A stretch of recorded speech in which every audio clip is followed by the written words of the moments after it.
नमस्कार दोस्तों, Pramod astro world में आपका बहुत बहुत स्वागत है। नक्षत्र चर्चा जारी रहेगी और आज हम 10वें नक्षत्र मघा की तरफ प्रस्थान करते हैं।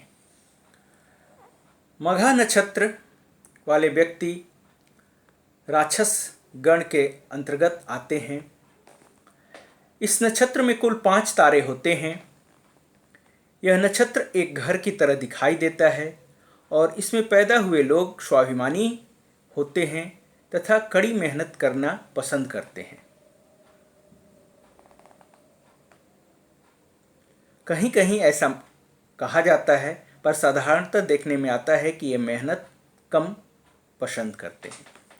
हालांकि जीवन में सुख समृद्धि इनके पास बेहद ही आसानी से आ जाती है और वह जीवन सुख सुविधाओं और विलासिता से पूर्ण होता है। इन्हें खूबसूरत चीज़ें और फूल बेहद पसंद है।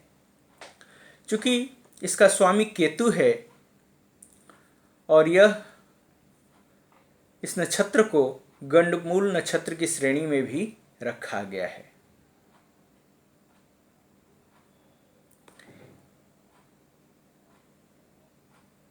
एक कर्मठ होते हैं और किसी भी काम को जल्दी से जल्दी पूरा करने की कोशिश करते हैं। इनके भीतर ईश्वरीय आस्था बहुत अधिक देखने को मिलती है, लेकिन जैसे कहा गया है कर्मठ होते हैं वैसे थोड़े आलसी भी देखने को प्रैक्टिकली नज़र ये लोग आते हैं। इसके पश्चात हम 11 नंबर के नक्षत्र की तरफ चलते हैं जो पूर्व फाल्गुनी नक्षत्र है और यह मनुष्य गण में आता है और इसके स्वामी जो हैं वो शुक्र हैं।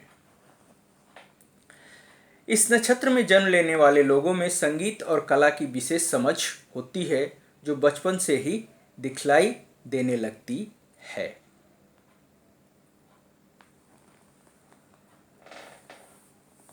ये स्वभाव से परोपकारी होते हैं और जन्मजात सहानुभूति की भावना इनमें देखने को मिलती है।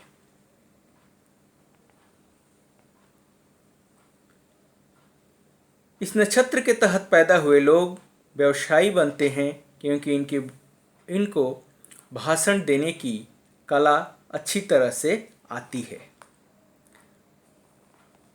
और इन्हें, जैसा नाम पूर्वा फाल्गुनी है, इन्हें किसी भी कार्य का पूर्वाभास पहले से ही हो जाता है। ये लोग नैतिकता और ईमानदारी के रास्ते पर चलकर अपना जीवन व्यतीत करते हैं। शांति पसंद होने की वजह से किसी भी तरह के विवाद या लड़ाई झगड़े में पड़ना ये बिल्कुल ही पसंद नहीं करते। इनके पास धन की मात्रा अच्छी खासी होती है जिसकी वजह से भौतिक सुखों का आनंद उठा पाते हैं। ये लोग थोड़े अहंकारी प्रवृत्ति के भी होते हैं। तो ये सारी जानकारी थी पूर्व फाल्गुनी नक्षत्र के बारे में।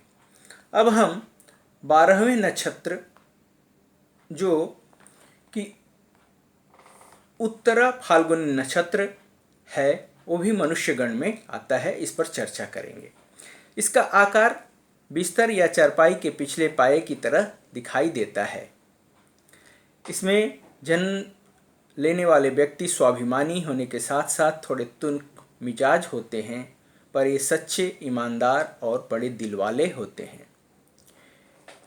इन्हें भूख भी काफ़ी लगती है। ये उत्तर फाल्गुनी नक्षत्र, इसका स्वामी सूर्य होता है और जिसके कारण ये लोग समझदार और बुद्धिमान होते हैं और लक्ष्य को प्राप्त करने के लिए पूरी तरह सचेष्ट होते हैं। निजी क्षेत्र में सफलता इन्हें बहुत कम मिलती है, इसलिए इन्हें सरकारी क्षेत्र में ही अपना करियर तलाश करना चाहिए। ये लोग एक काम को करने में काफ़ी समय लगा देते हैं तथा अपने हर संबंध को ये लोग लंबे समय तक निभाते हैं। तो ये सारी जानकारी हमने उत्तर फाल्गुनी नक्षत्र की दी जो मनुष्य गण में आती है। इसके बाद हम लोग चलेंगे 13वें नक्षत्र हस्त की तरफ। इसे हस्ता नक्षत्र भी कहते हैं। यह नक्षत्र देवगण की श्रेणी में आता है और इस नक्षत्र के जो स्वामी हैं वो चंद्रदेव हैं। इस नक्षत्र में कुल 5 सितारे दिखाई पड़ते हैं जो कि एक इंसान के हाथ की आकृति बनाते हैं। चंद्रमा के कारण इस नक्षत्र में पैदा हुए व्यक्ति परोपकारी, कृतज्ञ और धर्मार्थ स्वभाव के होते हैं, पर कहीं कहीं देखने में आता है कि ये थोड़े लालची भी हो जाते हैं। इन्हें शराब और संगीत का भी शौक होता है, पर ये लोग कुशल व्यवसायी वाले गुणों के साथ जन्मते हैं। इन्हें हर तरह की सुख सुविधाएं जीवन में मिलती है और इनका जीवन बड़े ही आराम से बीत जाता है, कट जाता है। तो ये थी जानकारी हस्त नक्षत्र के बारे में जो 13 नंबर पर है। अब हम 14वें नक्षत्र चित्रा की तरफ अग्रसर होते हैं। चित्रा नक्षत्र जो कि राक्षस गण में आता है और इसके स्वामी जो हैं मंगल देव हैं। इस नक्षत्र में जन्म लेने वाले व्यक्तियों के स्वभाव में इस ग्रह का प्रभाव देखने को मिलता है। ये लोग हर किसी के साथ अच्छे संबंध बनाए रखने की कोशिश करते हैं।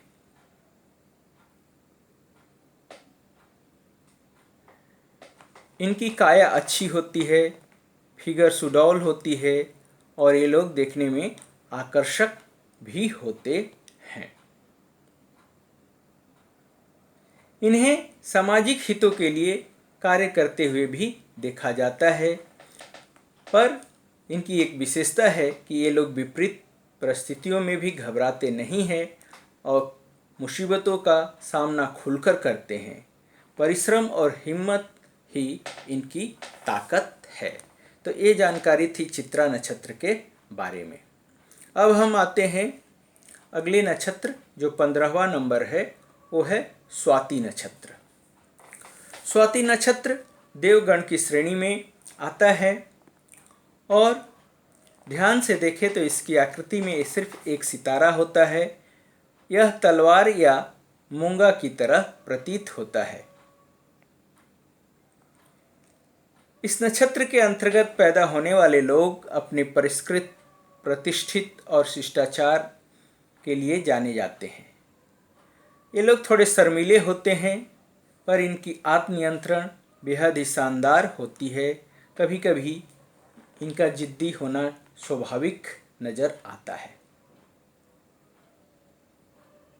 कहा जाता है कि इस नक्षत्र में पानी की बूंद सिर पर गिरती है तो वह मोती बन जाती है।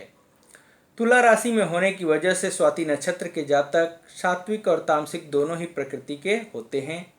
ये राजनीतिक दांवपेचों को अच्छी तरह समझते हैं और अपने प्रतिद्वंदियों पर हमेशा जीत हासिल करते हैं।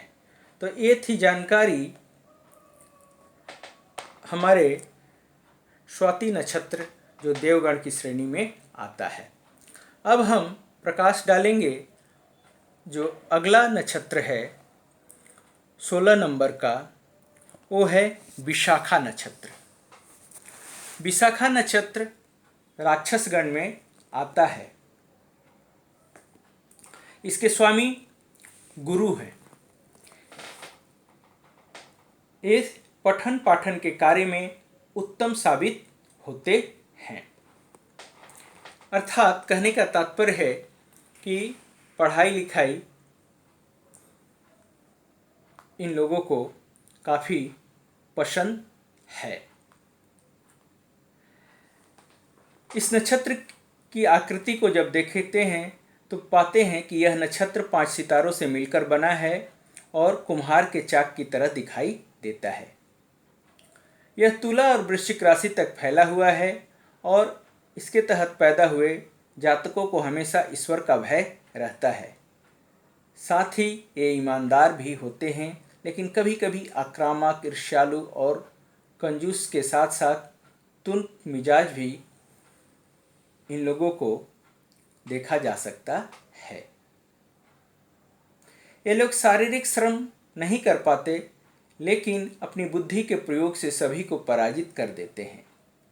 ये सामाजिक होते हैं, जिसकी वजह से इनका सामाजिक दायरा भी बहुत अधिक विस्तृत होता है। यानी समाज में बढ़ चढ़कर हिस्सा ये लोग लेते हैं। ये लोग महत्वाकांक्षी होते हैं और अपनी हर महत्वाकांक्षा को पूरा करने के लिए बहुत मेहनत करते हैं। तो ये जानकारी थी विशाखा नक्षत्र के बारे में, जो राक्षस गण के तहत आता है। तो दोस्तों, आज हम विशाखा नक्षत्र पर ही रुक जाते हैं। फिर अगली कड़ी में हम अनुराधा नक्षत्र से आगे की ओर बढ़ेंगे। तो आज के लिए इतना ही। धन्यवाद।